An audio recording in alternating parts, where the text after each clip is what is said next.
त्यांची पत्नी सोबत सेंटरमध्ये या.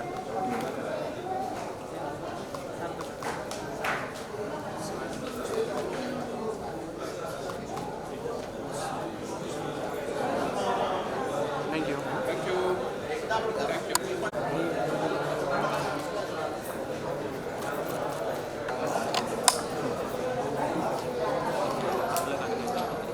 सर सेंटर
तारखा मिळत नव्हत्या. मग आम्ही ठरवलं की आता थेट मुंबई गाठायची. आणि आमच्या डोळ्यासमोर पहिलं ऑडिटोरियम आलं ते सावरकर स्मारक ऑडिटोरियम. आणि मी जेव्हा इथे त्यांना भेटायला होत्या त्यांनी सांगितलं की नक्की करा, कारण हे असं ऑडिटोरियम आहे जिथे मराठी कार्यक्रमांना सवलत दिली जाते. सो एकदा जोरदार टाळ्या. कारण ते पहिलं ते वाक्य ऐकल्यानंतरच आम्हाला वाटलं की बस हीच जागा आहे, योग्य जागा आहे हा पुरस्कार. आत्ताची जी तरुण पिढी आहे ती हा विचार पुढे नेते आहे आणि हेच मला वाटतं जास्ती महत्त्वाचं आहे.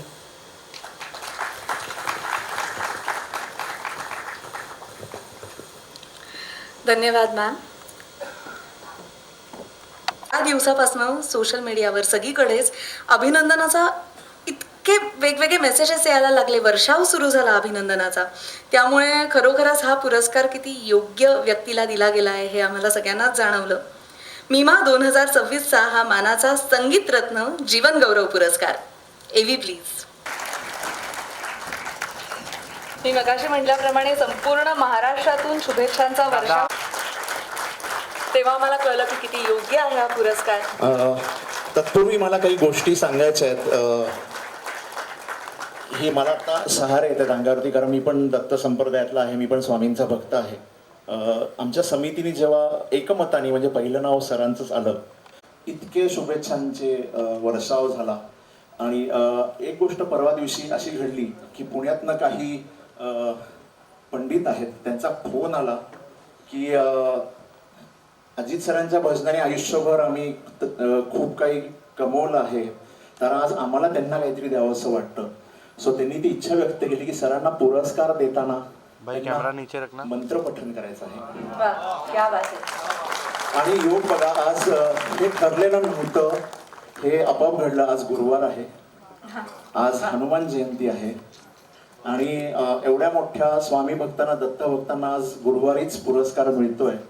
आणि अजून काही गोष्टी घडल्या की सरांना इथे आणण्यासाठी आम्ही म्हटलं सरांना की आम्ही गाडी करतो. सर म्हटले नको, पण आम्ही तर माझा एक मित्र आहे शुभम म्हणून, त्याला मी सांगितलं असं मला मुंबईत गाडी पाहिजे. त्याला जेव्हा कळलं की अजित सरांना पुरस्कार द्यायचा, तो म्हटला मी स्वतः येतो.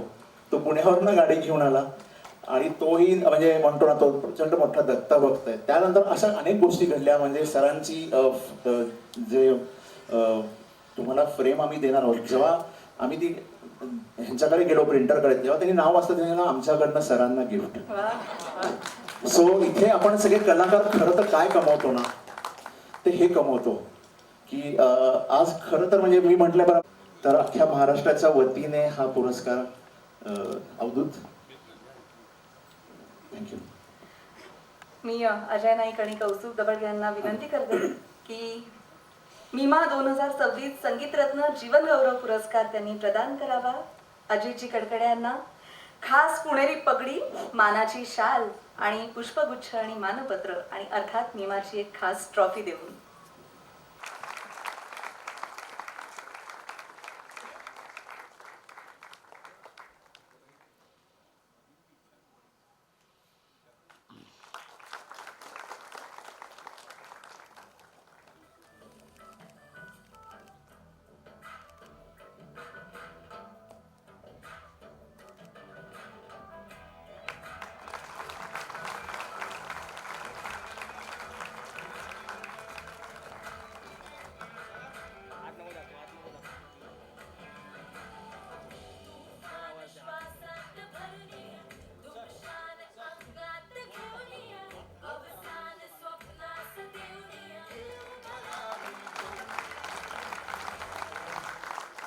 मीमा 2026 भाई हाथ दिखना क्या? जीवनगौरव पुरस्कार.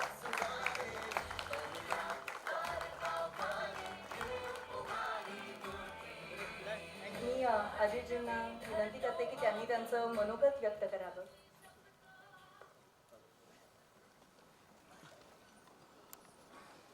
मीमाचे आभार मानतो. हा पुरस्कार मला दिल्याबद्दल कौस्तुभजी, अजयजी आणि आपल्या सर्वांमध्ये जो ईश्वर आहे त्याला नमस्कार करतो. मला नेहमी असं वाटतं हा पुरस्कार जेव्हा मिळाला नाही म्हणजे मला जेव्हा अनाऊन्समेंट झाली याची, मला माझ्या बायकोने येऊन दाखवलं, अरे हा कुठेतरी कुठल्या तरी इन्स्टावरती कशावरती त्याची बातमी आली.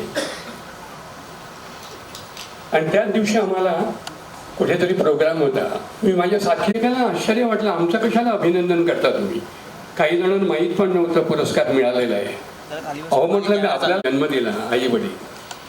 त्याच्यानंतर ज्यांनी मला शिकवलं आणि एक गुरुजी पंडित जितेंद्र अभिषेकीजी, गोविंद प्रसाद जयपूरवाले, त्यानंतर संगीत दिग्दर्शक अनेक, त्यातल्या प्रामुख्याने अशोक पत्की, प्रभाकर पंडित, ज्यांनी मला कार्यक्रम करायला प्रोत्साहन दिलं. रसिक वर्ग, ज्याला बालगंधर्वाने देवा म्हटलं होतं, त्यांच्याशिवाय कलाकार पुढेच येऊ शकत नाही. कलाकार पुढे केव्हा येतो? जेव्हा त्याला रसिकांकडून प्रोत्साहन मिळतं तेव्हा कलाकार पुढे येतो. तर हा पुरस्कार केवळ माझा नसून आपल्या सर्वांचा आहे असं मी मानतो. धन्यवाद पुन्हा एकदा की माझे अजयजी, कौस्तुभजी, धन्यवाद. आणि मुद्दाम गुरुजी इकडे आले पुण्याहून आणि त्यांनी मला फोन केला आणि त्यांनी मला इच्छा व्यक्त केली की आम्हाला यायचं आहे आणि आम्हाला जरा मंत्र म्हणायचे तुमचा पुरस्कार तुम्हाला देताना. मी म्हटलं अवश्य या. आणि मी स्वामी समर्थ महाराज, महाअवतार बाबाजी, त्याच्यानंतर गणेश महाराज आणि इतर सर्व संत आणि ईश म्हणजे देवी देवता याच्यावर माझं गेलं 50 वर्ष हा प्रवास चालू आहे निर्विघ्नपणे. जरी रोज बासुंदी नाही खाल्ली तरी पिठलं भात कुठेही कमी पडलेलं नाही अजूनपर्यंत. सगळं एवढं सुरळीत चालू आहे आणि त्यातल्या त्यात अभिषेकींचे आशीर्वाद आणि आपल्या सर्वांचे आशीर्वाद. धन्यवाद धन्यवाद धन्यवाद.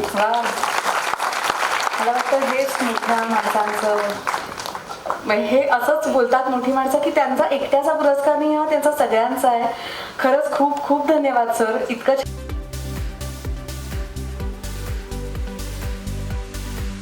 सर्वांना नमस्कार. अजय आणि मीमा टीमचे खूप खूप कौतुक की दुसऱ्या वर्षी पुन्हा एकदा चांगला सोहळा आयोजित केलेला आहे. आणि अजित सरांचं खूप खूप अभिनंदन की त्यांना पुरस्कार मिळाला आणि तो अतिशय योग्य पुरस्कार दिला आणि त्यांची निवड केल्याबद्दल तुमच्या निवड समितीचे देखील खूप खूप कौतुक. आम्हा सर्वांतर्फेच तो पुरस्कार तुम्ही अजितजींना दिला. ह्या आई ह्या अल्बमला दिलेल्या पुरस्कारासंदर्भात माझी आई मला सोडून गेली 10 जून 2024 रोजी. पुढचं एक वर्षभर मी काही करू शकलो नाही. मला काही करायला, कंपोज करायला काही जमतच नव्हतं. वर्षभराने थोडं सावरल्यानंतर विचार केला की आपल्यामध्ये प्रत्येकामध्ये एक अप्लाइड आर्टिस्ट असतो, एक फाईन आर्टिस्ट असतो.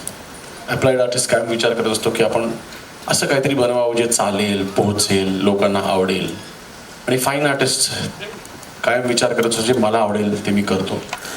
मी आईला श्रद्धांजली म्हणून हा अल्बम करताना पहिलाच आपण आईपासून सुरुवात करू आणि मग तो कसा चालेल, लोकांना आवडेल नाही आवडेल ह्यापेक्षा मला माझ्या आईशी कनेक्ट करणारे सूर शोधण्याचा मी प्रयत्न केला. आणि त्यासाठी मला मुख्यतः ह्या सगळ्या कवी लोकांनी पहिला हात दिला आणि समीर सामंत, मग वैभव, मग नाही आधी मी, मग प्रशांत, असा तो क्रमाने सांगितली गाणी, अर्थात प्रशांत. अशा या सगळ्या कवींनी खूप साथ दिली आणि छान गाणी झाली. व्यावसायिकदृष्ट्या किती यशस्वी झाला ह्यापेक्षा सुद्धा मला पुन्हा एकदा ह्या अल्बमनी संगीतकार म्हणून जन्म दिला, पुन्हा एकदा काम करायला प्रेरित केलं. त्यानंतर मी काम करू लागलो पुरं. म्हणून हा अल्बम माझ्या आयुष्यात कायम मोठा असणार आहे माझ्यासाठी. त्यातलं अर्थात अनेक रील्स झालेली आहेत आता. सांग आई गाण्यावरती सुद्धा खूप रील्स आहेत. गाणं सुपरहिट झालंय. हा एक योगायोग म्हणायला हरकत नाही. Marathi music icon.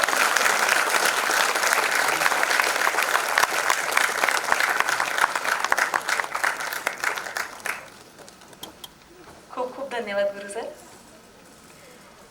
मी अजयजींना विनंती करते की त्यांनी बेलाजींना पुरस्कार प्रदान करावा.